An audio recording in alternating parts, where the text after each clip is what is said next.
Hello, this is I don't know what I'm talking about podcast, and I'm doing a Knicks Spurs um game two reaction on the next day, and it was a great game. And my four topics are gonna be the overturned OG Anunoby 3-point foul late in the game, the Spurs, how everybody raised their level of play this game, and the Harrison Barnes. Who should play for the Spurs? Harrison Barnes or Carter Bryant? And it was a great game. I'm excited to talk about it. Starting out with the Knicks, I thought the Knicks raised their defensive level of play. I thought they were more intense. Had more ball pressure. Like people have been saying, Karl Anthony Towns, he'll meet Victor Wembanyama and not let him move anymore. He does a good job of being physical with him. So I thought their defense was really good. Mitchell Robinson, it's been tough to play him for a while now in this postseason run, probably since the conference finals. He got 14 minutes. 7 points, 3 rebounds. When he's out there, his biggest thing is defense. He's a good perimeter defender for a center. They had him in there at the end to contest Wemby, even though Wemby got a good look. He did a good job on that final play. And had 7 points, and he went at least 3 of 6 from the line, which is, that's not bad, No, he normally, I think yesterday it said his free throw percentage was 36%, probably for the playoffs.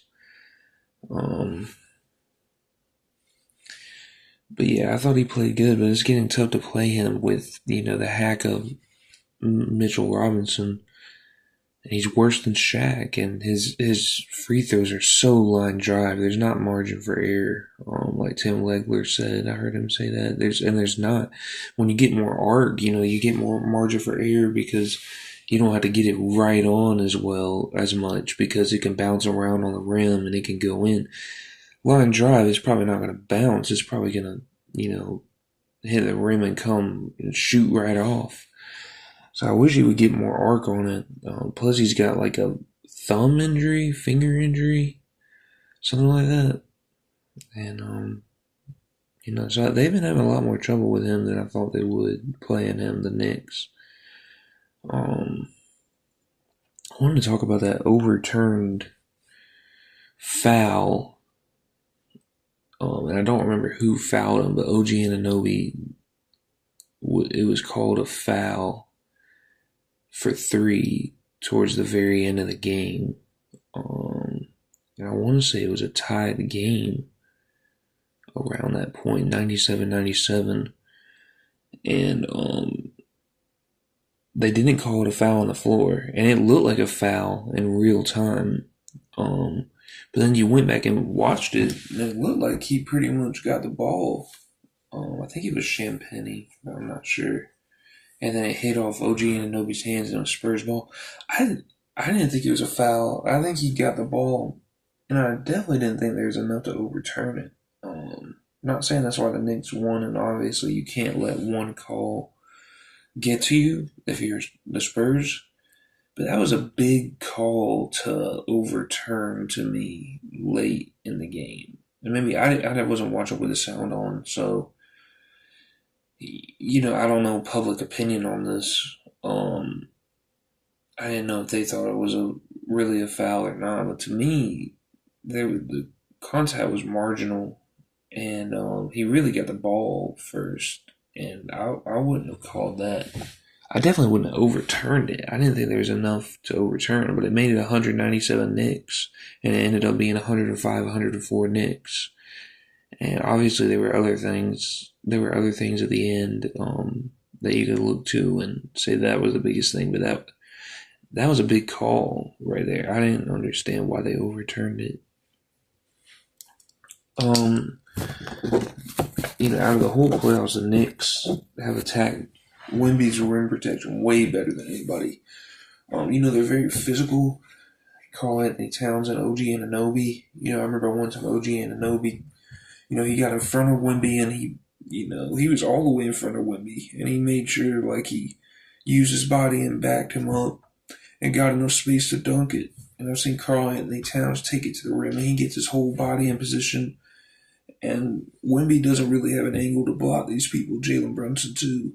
They have some really strong athletic players, the Knicks, and they're doing a good job at using their body and using their strength and using their speed to get into positions where Wemby doesn't really have an angle to block them. And he's still an elite rim protector. He still had 4 blocks, but I thought he played really good this game. But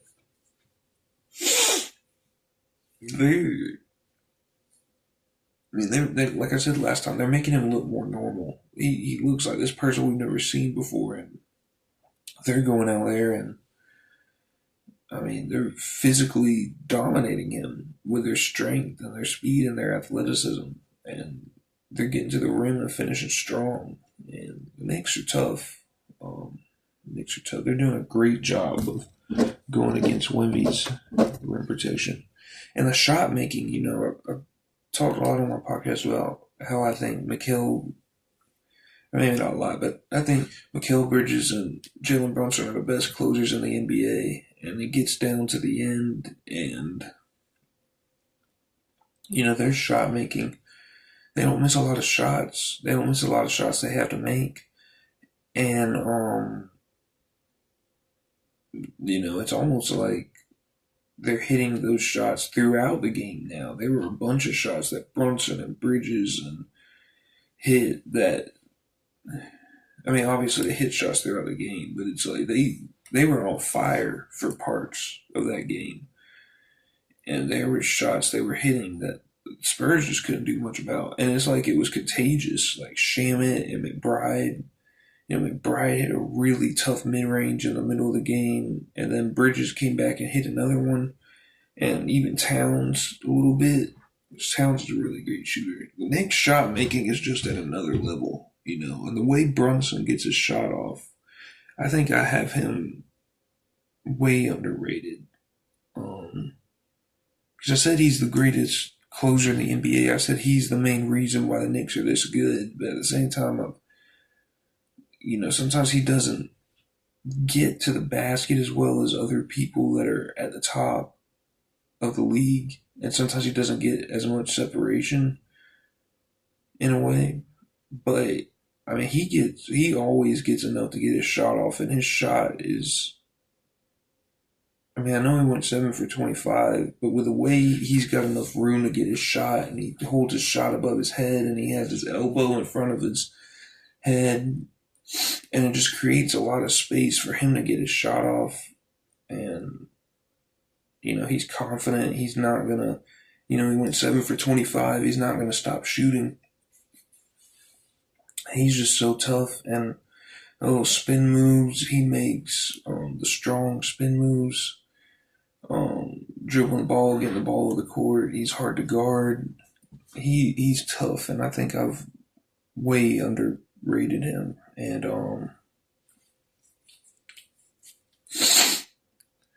so yeah, Mikal Bridges I think is way underrated. He can get his shot off kind of like Brunson in a way because he gets to that mid-range. He hits those faders. He has the ball above his head, and he's leaning a lot of the times, and it's hard to block, and he makes the shots. He went 8 for 13 last night, 4 for 6 from 3. He dribbles really well, gets to the basket. I think he could do a lot more on another team, but, it's good that He's here, kind of like he did in Brooklyn. Um, so yeah, the Knicks shot making is just on another level, and that might be that and what Bridges and Brunson do down the stretch. Even though Brunson he missed a lot of shots down the stretch this game for normal. Even missed that free throw. Missed a layup, but he still hit enough. When it was, I want to say it was 102, 104. Spurs were up, and Brunson just went down and hit his normal mid-range jumper, got the space, leaned back and hit it. But he did miss a lot of shots down the stretch. But yeah, the stuff they do at the end and their shot making, especially the stuff they do at the end, is biggest reason why they're doing so good to me. And then getting into the Spurs, I thought Champagne played well. He was really aggressive at first and was hitting shots. I think he didn't take a lot more shots. I think he needs to take more shots. I think he needs to attack the basket more. When he attacks the basket, he does really well. But he doesn't attack it as much as he could. I think he's a good player. I think he and the team raised their level of defense. I thought he played good. I thought Victor Wembanyama played a lot better game this game. He was dribbling and attacking the basket and making strong moves better than I've ever seen him. And that's dangerous. And he was hitting his mid-range jumpers. He hit 2 threes. He played better offensively than I've ever seen him. Now, obviously, the people are going to look at the end. And I wouldn't even say he had 2 late mistakes. It was really 1 late mistake and just a missed shot at the end. But, I guess he kind of panicked or wasn't thinking in the moment, threw it off of Stephon Castle's back when he wasn't looking instead of just taking it up himself. And then, he missed the mid-range jumper, which, like I said, that's not really a mistake. But, I thought he played great, and I'm sure he'll come back next game and be great. I don't think they'll win this series, but I don't think they would have won, even if they would have won that game, honestly. So, I thought he played great. I thought he got a lot better. Obviously, his rim protection and his ability to contest people is always amazing. So, I thought he played really good.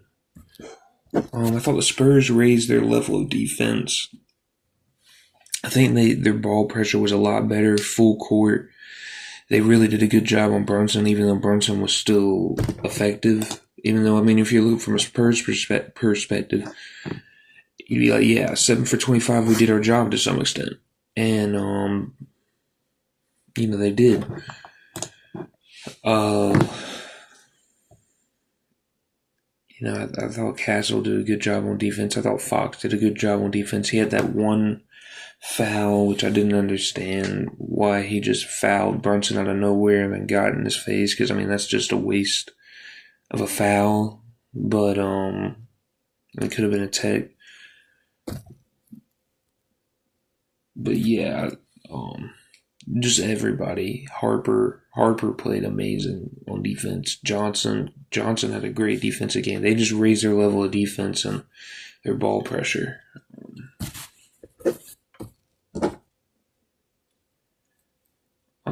I also think Castle, and especially Castle, that was probably the best offensive game I ever saw from him as far as how he got to the basket, and his dribble moves and just the space he created to get down there and finish.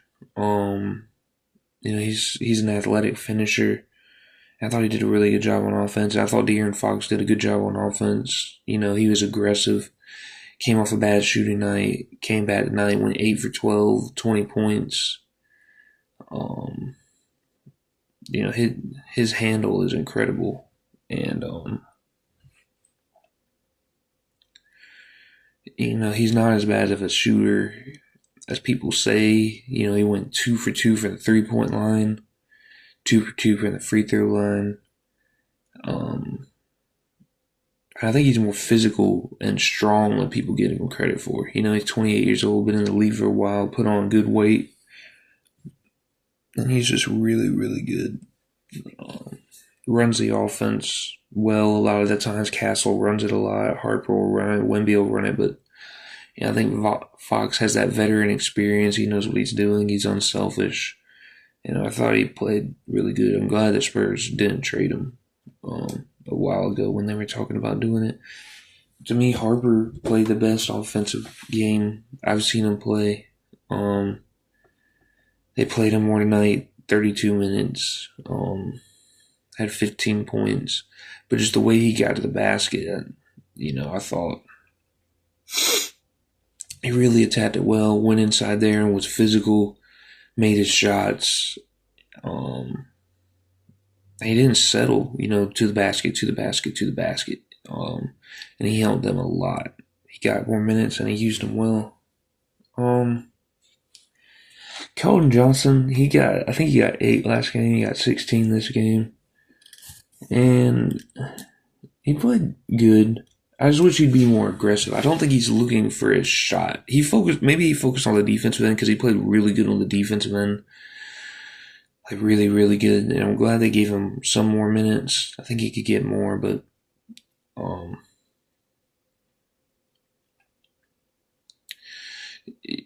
I think he just really needs to attack the basket. He took 2 threes again, and that's fine. I'm not saying that's wrong, but just attack. The kind of shots he creates for himself and how he has to get the defense to help over, and he can pass it out. And even if it's not an assist, it just creates space within the offense. You have, you pass it out and you have someone having to scramble and close out hard, and the person who just got the ball can attack and get to the basket and, create another good look. And if that defender helps kick it out, the next person has space. He just helps a lot within that offense. I think he needs more minutes, and I think he needs to be more aggressive, honestly. I thought Luke Cornett played good tonight. Played really strong. 16 minutes, 3 points, 4 rebounds, 2 assists. That last rebound was a big rebound because it was him versus, 2 or 3 Knicks going for the ball, and he ended up getting it, and they got the timeout, and I thought that was a huge rebound there at the end. I thought it was big early in the game because Karl-Anthony Towns got in foul trouble. He finished with 5 fouls, and he went for the steal on a pass to Cornett. And, Cornett was strong. He's not the most athletic player, but he went in there and got the ball and was strong and got fouled. I thought that was a huge play because then Karl-Anthony Towns had to sit out a lot because of foul trouble. And that was part of the reason it helped. And I thought he played strong and rebounded the ball well, was physical. So I thought he played good. And like I've been saying throughout this, everybody raised their level of play.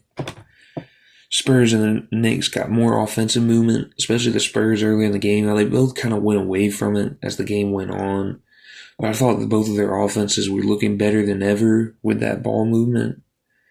I wish they would have done it more throughout the game, but it's like they both raised their level of play to play their opponent, especially the Spurs. And, they both raised their defense as well, especially the Spurs. The Spurs ball pressure was amazing. That's the best I've ever seen Castle, Harper, Johnson play on defense. Probably Fox, too. They just, they were playing like they were down 1-0 at home.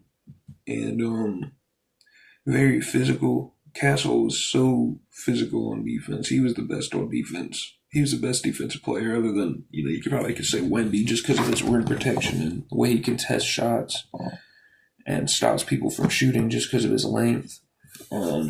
Castle was just on Brunson, on whoever, McBride. He was just physical without fouling. He used a lot of physicality with like his lower half. He didn't use his hands, but they kind of felt his presence by how physical he was being. And, they played really, really well on defense. And the Knicks did too. They raised their level of defense too. Yeah, I think they've raised their level to be able to play with the Spurs and have a lot of that shot making not only in the fourth quarter but throughout the game in periods. They have really hot stretches, and so yeah, and I think their shot making uh, improved this game and became contagious with McBride and Shamit were knocking down shots, some tough shots that would be the kind that Brunson and Bridges usually hit. Same with Towns, and I think they have shots that they have to hit. Those in the fourth quarter, they're having to hit them earlier because the Spurs are so good. So,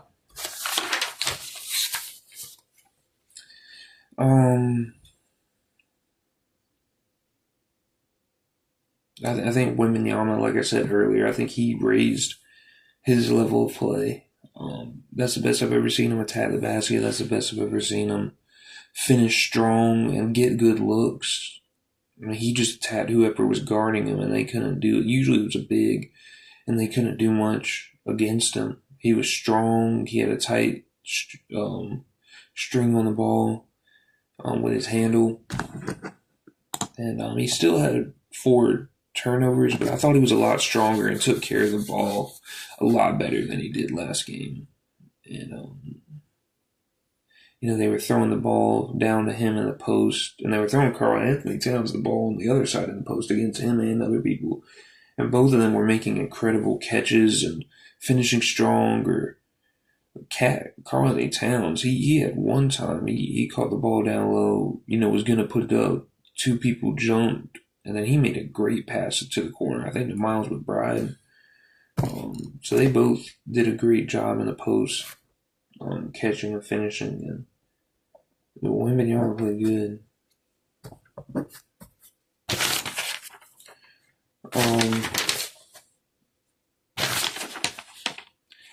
Yeah, and then like I said earlier, Castle, the way he attacked the basket, that's the best I've ever seen him, the best I've ever seen him defend. And same with Harper. Those two I think kept him in the game a lot of times by having a lot of tough drives to the basket. And even if they're not scoring, they're passing out and creating space for the next guy, whether it's an assist or not.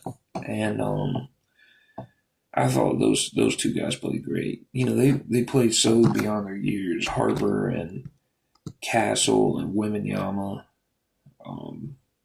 Keldon Johnson. They're just they got a bright future ahead of them right now.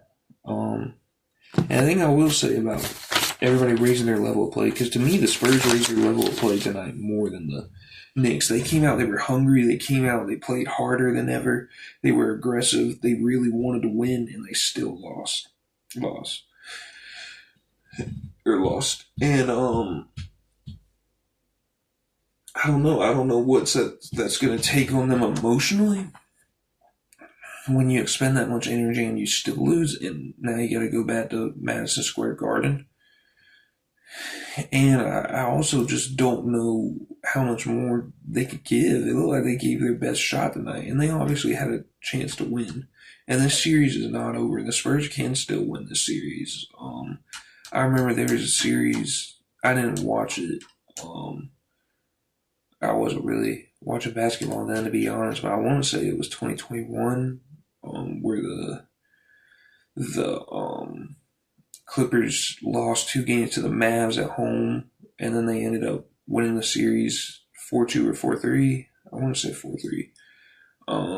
I know the Bulls had the Celtics down 2-0. They won both of the games at Boston, and Rondo ended up getting hurt, and the Celtics won 4 straight, won the series. Celtics were a 1 seed, Bulls were an 8 seed.